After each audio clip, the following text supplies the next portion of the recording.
Bonjour à toutes et à tous. Eh bien, nous reprenons nos conversations sur une barque à Carénac, la saison 2025. Pour commencer cette série de cet été, je reçois aujourd'hui sur le bateau Jean-Luc Chaumeil. Bonjour Jean-Luc. Bonjour. Jean-Luc Chaumeil est une personnalité, plus un personnage de Carénac. Alors, il est carénacois de par sa maman, mais il est né à Lille, d'un père qui était commissaire de police, d'ailleurs, qui avait fait des enquêtes reconnues au niveau national. Et sa maman était une autodidacte, mais qui a fait une très très belle carrière dans l'art, notamment sur les peintres impressionnistes. Et elle avait une galerie, elle a tenu une galerie longtemps dans le Marais à Paris. Alors, tu as 3 frères, Jean-Luc, donc Jean-Michel, qui était médecin, dit Pitou, et Jean-François, qui était restaurateur ici à Carénac, à l'hôtel du Vieux-Quercy, et qu'on appelle Catou, et puis toi, qui es l'aîné de la fratrie, puisque tu es né le 20 octobre 1944, et tu es très fier de me dire 90 ans jour pour jour après la naissance d'Arthur Rimbaud. Tout à fait. Alors, Jean-Luc, tu as connu Carénac tout petit, avec tes parents. Alors, Carénac, quand tu étais petit, c'était quoi? Carénac, c'était le centre du monde.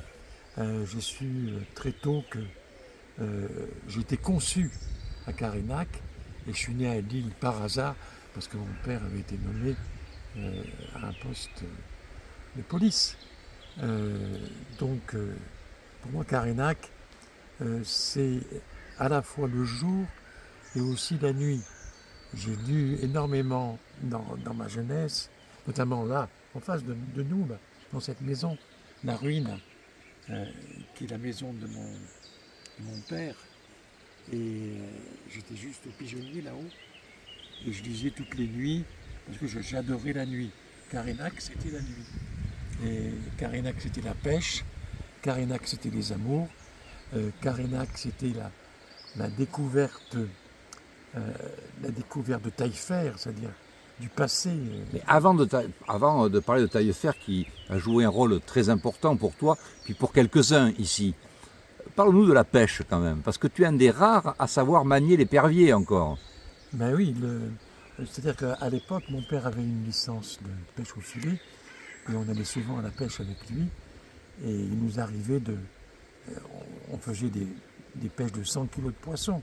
Il y avait des cajots de truites, cajots de barbeaux, cajots de brochets, cajots de cendres, et puis il y avait la petite friture. Et après, on donnait le poisson, où il y avait une partie qu'on vendait aux hôtels, ce qui me permettait d'acheter des livres de poche que j'avais achetés en vélo à Saint-Céré. Alors, bien sûr, tu as continué, tu as fait tes études, tu es allé à l'université, tu as appris le droit, mais tu as surtout fait l'école de journalisme de Paris. Et tu as fait une carrière de journaliste dans de nombreux supports. Tu as été au Figaro, tu as travaillé beaucoup, mais tu es aussi devenu pigiste. Et tu t'es découvert aussi une âme d'écrivain. Je crois que l'écriture, pour toi, a fait partie vraiment de ta construction et de ton âme. Et c'est là que Taillefer, qui est une ruine pour nos amis, qui se trouve à Gintrac, à 3 km de Carénac, une ruine extraordinaire, un peu magique. Alors Taillefer, parle-moi de Taillefer. Taillefer, j'avais 14-15 ans, et avec un de mes amis, Jean-François Frax, pour le citer, nous avons fait des fouilles. C'était à l'époque, le trésor des Templiers était un peu partout. Il était à Gisors, il était à Rennes-le-Château, il était à Stenay. Et évidemment, impressionné, j'avais rencontré un ancien instituteur d'Argentat qui m'avait parlé de Taillefer en disant que Taillefer était le trésorier du temple et que là il y avait le trésor des Templiers. Alors évidemment, on a passé notre temps à Taillefer, on a fouillé, etc. On n'a rien trouvé, bien sûr, mais à la fin, on a vu qu'il y avait à Taillefer pas mal de choses que je ne connaissais pas et que je devais apprendre. D'où mon goût pour l'histoire, mon goût pour la littérature, mon goût pour l'astronomie, mon goût pour le passé, de manière générale. Et donc Taillefer a été ma véritable vocation. Alors, c'est vrai que tu as... D'ailleurs, tu as commencé un bouquin sur Taillefer, tu ne l'as pas terminé, peut-être qu'un jour tu le termineras, mais tu as écrit 27 bouquins, et tu as été un journaliste aussi qui s'est spécialisé dans ce que l'on pourrait appeler l'ésotérisme.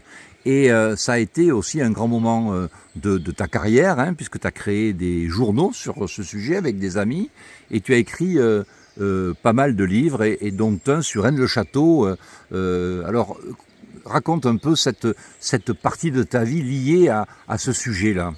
Bien, au départ, ça a été Gisors, c'est-à-dire dans l'Eure.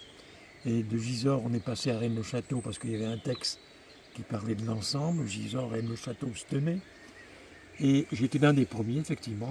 C'est moi qui ai interviewé le premier Pierre Plantard, celui qui est très célèbre dans le Da Vinci Code et qu'on appelle le dernier roi mérovingien, qui était un illustre charlatan, certes, mais qui était quand même quelqu'un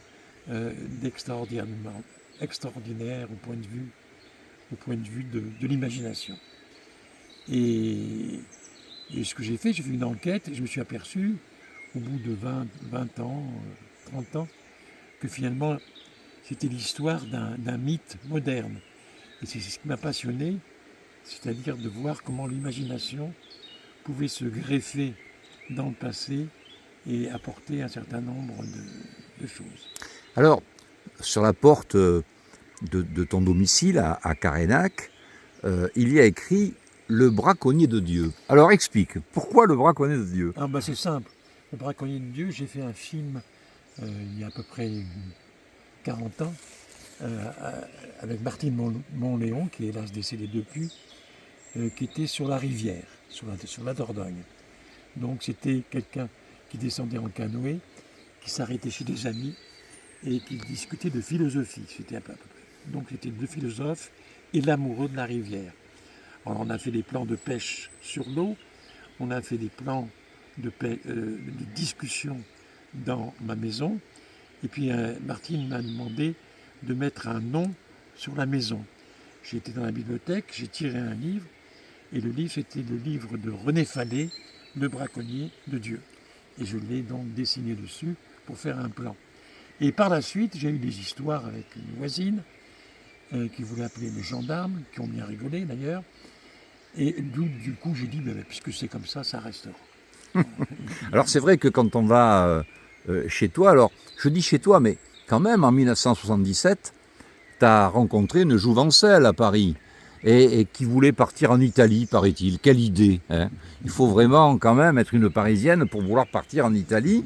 Et elle est devenue ton épouse, elle t'a jamais quitté. C'est Véronique, Véro, qui est à côté de moi sur le bateau et qui, je crois, quand même a été un pilier, parce que pour supporter Jean-Luc Chaumet avec tous ses écrits, toutes ces expositions qu'il mène, il faut être solide.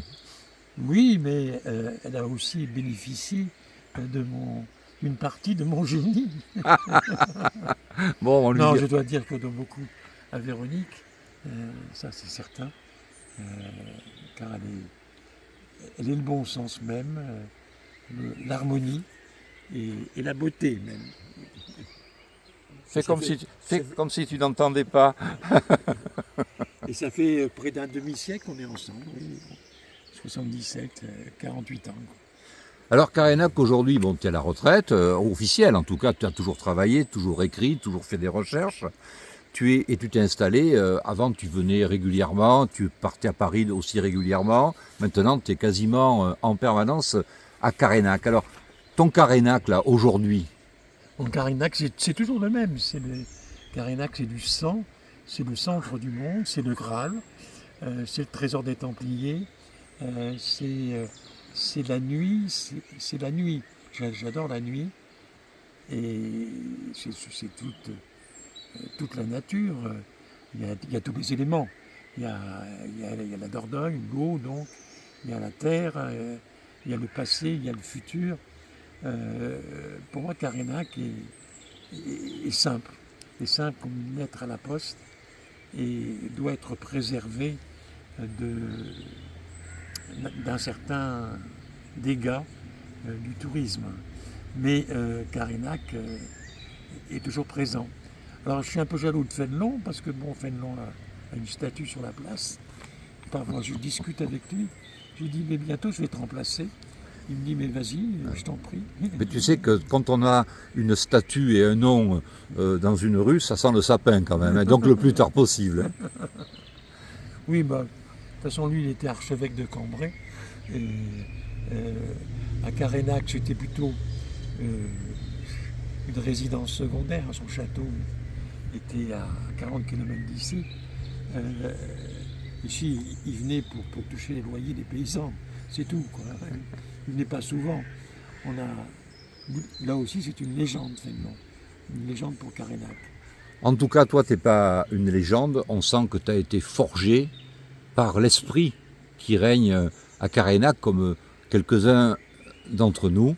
Et je voulais te remercier, Jean-Luc, d'avoir participé à cette conversation. Je te remercie, Philippe.